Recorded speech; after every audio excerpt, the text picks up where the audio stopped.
और वो टाइम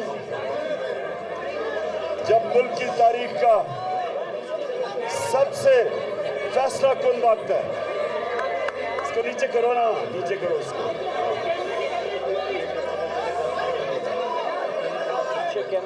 कराची बार मैं आपके सामने एक पैगाम लेके आया हूं। अगर ये NRO2 ये जो दूसरी दफा बड़े बड़े मुजरिमों को अगर NRO2 देने में कामयाब हो गए, ये मुल्क का कोई मुस्तकबिल नहीं है। अगर इस मुल्क में सिर्फ छोटा चोर जेल में जाएगा और बड़ा डाकू ईवानों में बैठेगा और उसको मुल्क का इंसाफ का निजाम पकड़ नहीं सकेगा, इस मुल्क का कोई मुस्तकबिल नहीं है।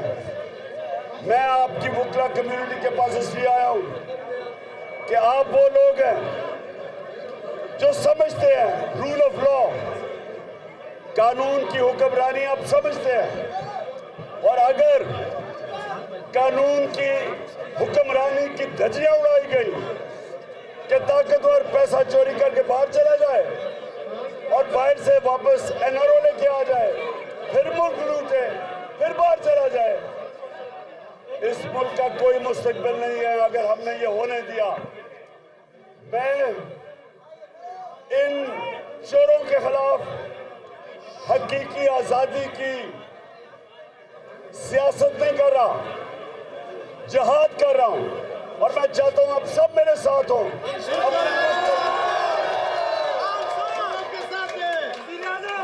और इंशाअल्लाह मेरे जो पाकिस्तान की लीगल कम्युनिटी है, जो हमारे इस मुल्क के वकला हैं, इंशाअल्लाह वो अब जिस तरह 1947 में पाकिस्तान मूवमेंट 2 अजीम वकीलों ने लीड की थी,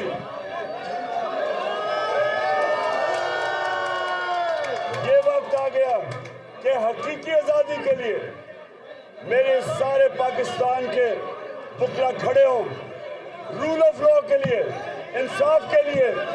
और ये जो डाकू पैसा लूट के बाहर NRO के लिए वापस फिर लूटो और फिर बाहर, इस बारी अगर ये कामयाब हो गए, मैं फिर से कहता हूं हमारे मुल्क का कोई मुस्तकबिल नहीं है। और मैं ये उम्मीद रखता हूं कि आप सारे मेरे साथ चलेंगे अपने मुल्क के लिए,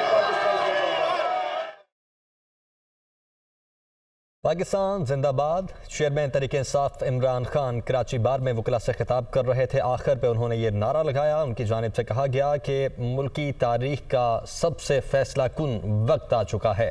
कहते हैं कि अगर NRO2 देने में कामयाब हो गए तो इस मुल्क का कोई मुस्तकबिल नहीं होगा। ये लाइन उन्होंने 2 से 3 बार दोहराई।